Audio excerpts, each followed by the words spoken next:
Nah, untuk selanjutnya, marilah kita bahas bab 5, yaitu temanya tentang terhapus kesalahanku karena Dia Maha Pengampun. Untuk kali ini, kita akan membahas isi dan kandungan surat, yaitu yang pertama, Quran Surat Al-Balad ayat 1-10 tentang peringatan Allah Subhanahu wa Ta'ala. Dan yang kedua, Quran Surat Az-Zumar ayat 53 tentang besarnya rahmat Allah Subhanahu wa Ta'ala. Dan yang ketiga, Quran Surah Al-Baqarah ayat 153 tentang sholat dan sabar sebagai penolong. Quran Surah Al-Balad ayat 1-10 tentang peringatan Allah Subhanahu wa Ta'ala. Bismillahirrahmanirrahim. La uqsimu bihadzal balad wa anta hillum bihadzal balad wa walidin wa ma walad laqad khalaqnal insana fi kabad ayahsabu an lan yaqdira alaihi ahad yaqulu ahlaktu malan lubada ayahsabu an lam yarahu ahad alam naj'al lahu aynayn wa lisanan wa syafatain wa hadainahun najdain Shadaqallahul azim. Artinya, aku benar-benar bersumpah dengan kota ini Mekah, dan kamu Muhammad bertempat di kota Mekah ini. Dan demi bapak dan anaknya, sesungguhnya kami telah menciptakan manusia berada dalam susah payah. Apakah manusia itu menyangka bahwa sekali-kali tiada seorang pun yang berkuasa atasnya? Dia mengatakan, aku telah menghabiskan harta yang banyak. Apakah dia menyangka bahwa tiada seorang pun yang melihatnya? Bukankah kami telah memberikan kepadanya 2 buah mata, lidah, dan 2 buah bibir, dan kami telah menunjukkan kepadanya 2 jalan.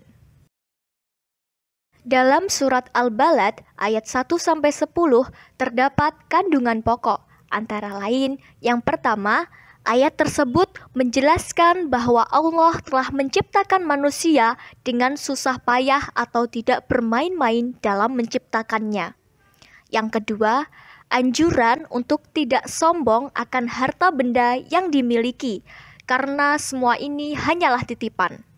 Yang ketiga, anjuran untuk tidak mendustakan agama Allah.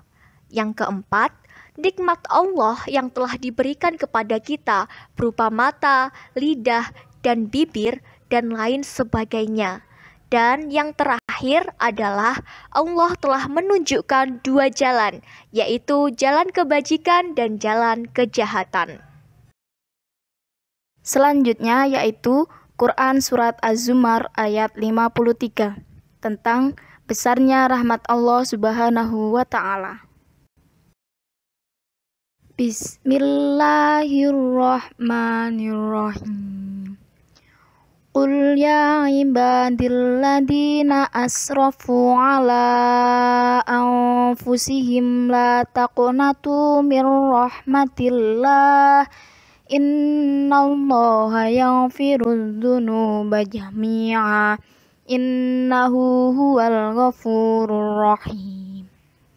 Yang artinya, katakanlah, hai hamba-hambaku yang melampaui batas terhadap diri mereka sendiri, janganlah kamu berputus asa dari rahmat Allah. Sesungguhnya Allah mengampuni dosa-dosa semuanya. Sesungguhnya Dialah yang Maha Pengampun lagi Maha Penyayang. Isi kandungan dari surat Az-Zumar ayat 53 yaitu yang pertama, Ayat ini menjelaskan tentang sifat Allah Subhanahu wa Ta'ala yang Maha Pengasih lagi Maha Pengampun bagi hamba-hambanya yang berbuat dosa. Dia memiliki rahmat dan kasih sayang yang sangat luas kepada hambanya yang beriman. Yang kedua, segala dosa yang diperbuat seperti meninggalkan apa yang menjadi perintahnya dan mengerjakan larangannya akan diampuni oleh Allah Subhanahu wa Ta'ala apabila benar-benar bertaubat dari kesalahan yang telah dilakukan.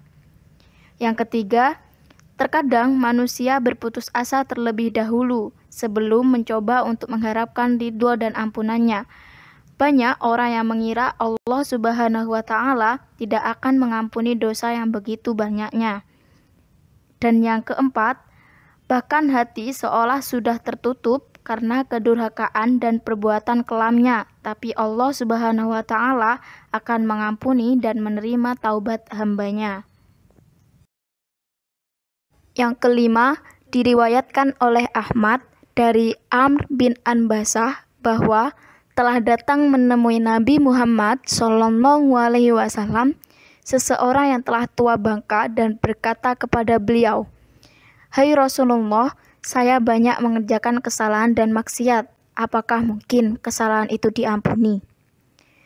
Nabi SAW menjawab, "Apakah engkau telah mengakui bahwa tiada Tuhan selain Allah?" Orang tua itu menjawab, "Benar, bahkan aku mengakui bahwa engkau utusan Allah." Rasulullah SAW menegaskan, "Allah mengampuni semua kesalahan dan maksiat yang telah engkau lakukan itu." Hadis riwayat Ahmad. Selanjutnya, yang keenam, Ibnu Katsir dalam tafsirnya menjelaskan Allah Subhanahu wa Ta'ala menurunkan ayat ini sebagai seruan kepada orang-orang yang durhaka, termasuk orang kafir untuk bertaubat kepada Allah Subhanahu wa Ta'ala. Manusia juga diseru untuk tidak berputus asa dari rahmat-Nya. Selanjutnya adalah Quran Surat Al-Baqarah ayat 153 tentang sholat dan sabar sebagai penolong.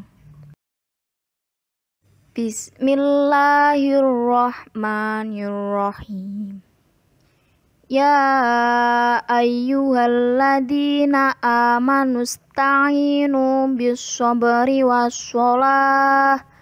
Innallaha ma'as-sabirin, yang artinya, hai orang-orang yang beriman, jadikanlah sabar dan sholat sebagai penolongmu. Sesungguhnya Allah beserta orang-orang yang sabar. Isi kandungan dari surat Al-Baqarah ayat 153, yaitu yang pertama, Allah memerintahkan orang-orang beriman agar menjadikan sabar dan sholat sebagai penolong, yakni minta pertolongan kepada Allah dengan keduanya. Yang kedua, Allah menjelaskan bahwa sarana yang paling baik untuk menanggung segala macam cobaan adalah sikap sabar dan banyak sholat. Tulis Ibnu Katsir dalam tafsir Al-Qur'anil Azim.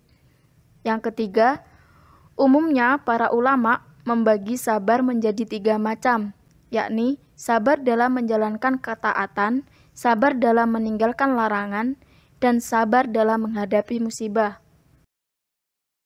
Dan yang keempat, dalam tafsir Fi Zilalil Quran, Sayyid Qutb merinci lebih detail. Sabar dalam taat kepada Allah, sabar dalam meninggalkan maksiat, sabar menghadapi kesulitan karena Allah, sabar atas segala fitnah dan tipu daya, sabar atas lambatnya pertolongan, sabar dalam menghadapi tekanan, sabar atas sedikitnya penolong, sabar atas panjangnya jalan orang yang membuat ragu, sabar atas sulit dan beratnya jiwa, sabar atas beratnya kedurhakaan, dan sabar atas serangan orang-orang yang berpaling.